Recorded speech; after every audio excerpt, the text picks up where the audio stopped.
باللہ من الشیطان الرجیم بسم اللہ الرحمن الرحیم۔ کل کے درس میں عرض کیا تھا کہ تقوی اللہ تعالیٰ کا ڈر مسلمان معاشرے کی روح کی حیثیت رکھتا ہے، اور اگر خدا نہ خواستہ یہ روح نکل جائے تو پیچھے صرف معاشرہ ایک مردہ جسم کی حیثیت میں رہ جاتا ہے۔ اس کو سمجھنے کے لیے پہلی صدی کے چند ایک واقعات کہ اس قسم کے واقعات سے کتابیں بری پڑی ہیں، لیکن ان میں سے چند ایک واقعات بڑے اختصار کے ساتھ ذکر کر کے ہم بات کو سمجھنے کی کوشش کریں گے کہ معاشرے میں حیات اور زندگی کا کیا مفہوم ہوتا ہے، اور اگر حیات نکل جائے، روح نکل جائے، تو پھر تعفن زدہ مردہ معاشرت کیا ہوتی ہے۔ حدیث کا کچھ حصہ میں نے عرض کیا تھا کہ حضرت عدی رضی اللہ تعالیٰ عنہ نقل کرتے ہیں کہ اللہ کے نبی صلی اللہ علیہ وسلم نے ایک مجلس میں خاص مجھے ہی خطاب کر کے 3 باتیں ارشاد فرمائی تھیں۔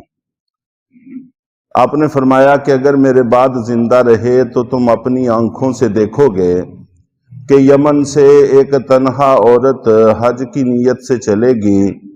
یمن سے لے کر مکے تک آنے میں جانے میں اللہ کے ڈر کے علاوہ اس کے دل میں کسی کا ڈر نہیں ہوگا، اور کوئی ایک بھی اس دوران میں میلی آنکھ سے اس کی طرف دیکھنے کی جرت نہیں کرے گا۔ تو حضرت عدی رضی اللہ تعالی عنہ کہتے ہیں کہ اس وقت میرے ذہن میں یہ سوال پیدا ہوا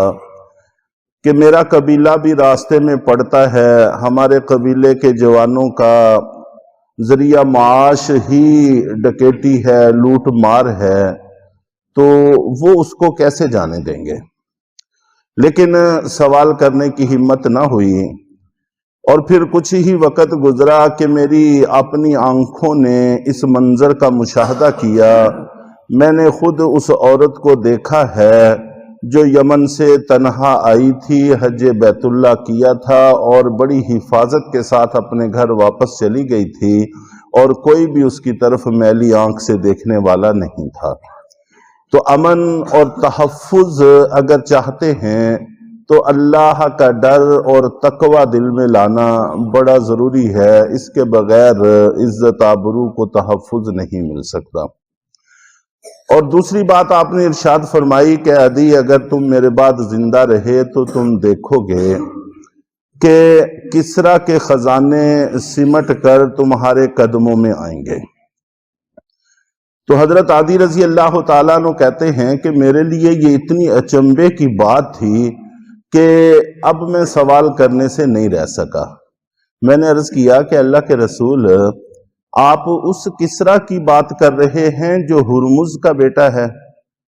آپ نے فرمایا کہ ہاں، میں اسی کسریٰ کی بات کر رہا ہوں جو ہرمز کا بیٹا ہے، کوئی اور چھوٹے موٹے کسی سردار کی بات نہیں کر رہا۔ تو پھر حضرت عدی رضی اللہ تعالیٰ عنہ کہتے ہیں کہ میں نے یہ منظر بھی اپنی آنکھوں سے دیکھا،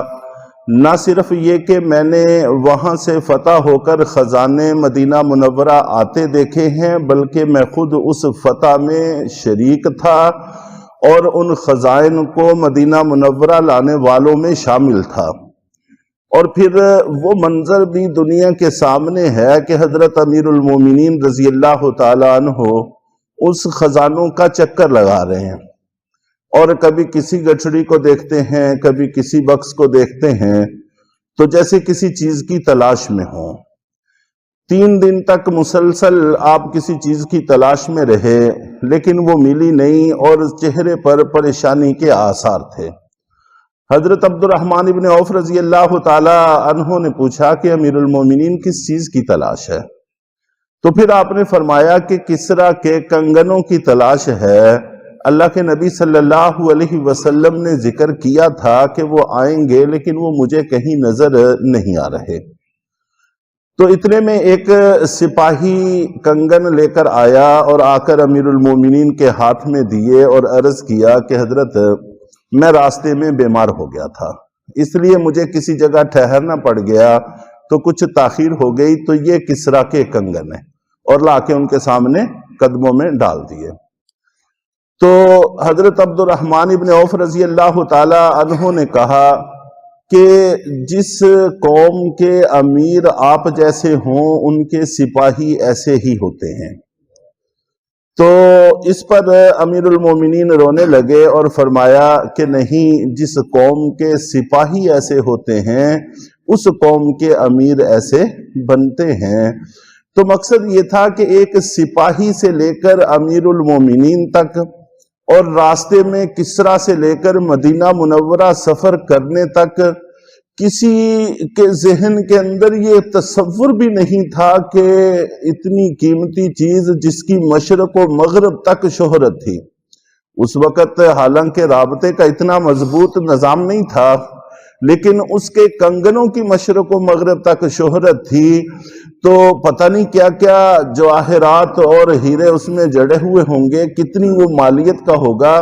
لیکن ذہن میں خیال بھی نہیں تھا۔ یہ وہ اللہ کا ڈر ہے کہ جس کی وجہ سے خزانوں کو تحفظ ملتا ہے اور دوسروں کے اموال محفوظ رہتے ہیں۔ اور حضرت عادی رضی اللہ تعالیٰ عنہ کہتے ہیں کہ آپ نے تیسری بات ارشاد فرمائی کہ اگر تم میرے بعد زندہ رہے تو اس منظر کو بھی اپنی آنکھوں سے دیکھو گے کہ لوگ اپنی زکوٰۃ کا، صدقات کا مال لے کر گلیوں میں آوازیں لگاتے پھریں گے کہ خدا کے لیے اگر کوئی مستحق ہے زکوٰۃ کا تو زکوٰۃ لے لے، تاکہ میرا ذمہ بری ہو اور اس کو پورے کے پورے علاقوں میں کوئی زکوٰۃ لینے والا نہیں ملے گا۔ تو یہ معاشرے کی زندگی ہے۔ چنانچہ اس کے بعد حضرت عادی رضی اللہ تعالیٰ عنہ سے تو اگرچہ کچھ منقول نہیں ہے، لیکن حضرت عمر رضی اللہ تعالیٰ عنہ ہی کے زمانے میں حضرت معاذ رضی اللہ تعالیٰ عنہ یمن کے گورنر تھے، اور پورا کا پورا مال جو عشر، زکوٰۃ، صدقات وغیرہ کا تھا وہ سارا کا سارا مدینہ منورہ بھیج دیا تھا کہ میرے پورے صوبے میں ایک شخص بھی ایسا نہیں ہے جو اس کا مستحق ہو، یہ ہماری ضرورتوں سے زیادہ ہے۔ اور حضرت عمر بن عبدالعزیز اور نبی پاک صلی اللہ علیہ وسلم کی ہجرت جب یہ لٹ پٹ کر صحابہ کرام مدینہ منورہ آ کر آباد ہوئے تھے، صرف 100 سال کا زمانہ ہے۔ تو 100 سال کے اندر اتنا انقلاب برپا ہوا، آدھی دنیا سے زیادہ پر سلطنت قائم ہوئی، اور برکات اتنی آئیں کہ عراق کا بہت بڑا صوبہ تھا، تو ان کے گورنر نے لکھا کہ امیر المومنین، میرے پورے صوبے کے اندر نہ تو کوئی ایسا شخص ہے جو زکوٰۃ کا مستحق ہو، اور نہ ہی کوئی ایسا شخص ہے کہ جس کے ذمہ کوئی قرض ہو، اور نہ ہی کوئی ایسا شخص ہے کہ جس کے ذمہ مہر ہو، کہ اس نے اپنی بیوی کا مہر ابھی تک ادا نہیں کیا، ایسا بھی کوئی شخص نہیں ہے، اور ایسا بچہ بچی بھی نہیں ہے جو بالغ ہو، شادی کے قابل ہو، اور